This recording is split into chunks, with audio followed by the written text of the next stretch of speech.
Retinal detachment হচ্ছে যেখানে রেটিনাটা নিজের জায়গাতেই সরে গেছে। রেটিনার পেছনে অনেক সময় ব্লিডিং হয়, যার জন্য আমাদেরকে অপারেশন করতে হয়। কোনো ইনফেকশনটাকে সরানোর জন্য আগে আমরা চোখে ইনজেকশন দিই। আরও অনেক ইন্ডিকেশনস আছে রেটিনা সার্জারি।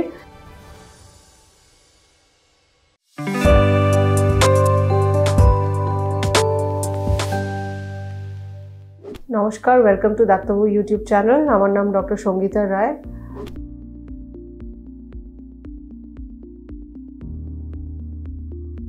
আমাদের আজকের আলোচনার বিষয় হলো রেটিনা অপারেশন। রেটিনা অপারেশন কখন কখন করে।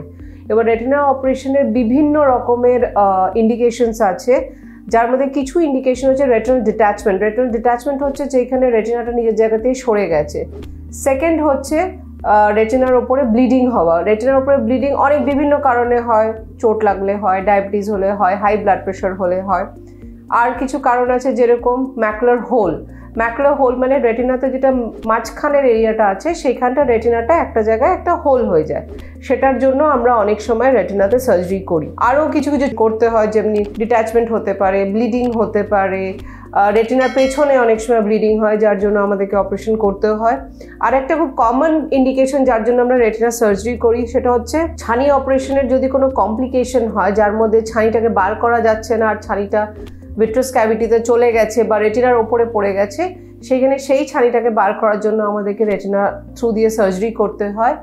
আরেকটা ইম্পর্ট্যান্ট কারণ হচ্ছে রেটিনা সার্জারি করার জন্য, সেটা হচ্ছে ইনফেকশন। যদি রেটিনাতে ইনফেকশন হয় বা ভিট্রাস ক্যাভিটিতে যদি ইনফেকশন হয়, তখন ওই ইনফেকশনটাকে সরানোর জন্য আগে আমরা চোখে ইনজেকশন দিই অ্যান্টিবায়োটিকের। আর যদি ইনজেকশনেও যদি না কাজ হয়, তখন আমরা ওটাকে অপারেশন করে ক্লিন করি। এইগুলো হচ্ছে কিছু, আরও অনেক ইন্ডিকেশনস আছে রেটিনা সার্জারি, কিন্তু this are the common indications of retina surgery. আজকের জন্য আলোচনা এইটুকুই। এই টপিক সম্বন্ধে যদি আর কিছু জানতে চান, তাহলে ডাক্তারবাবু ইউটিউব চ্যানেলে সাবস্ক্রাইব করবেন।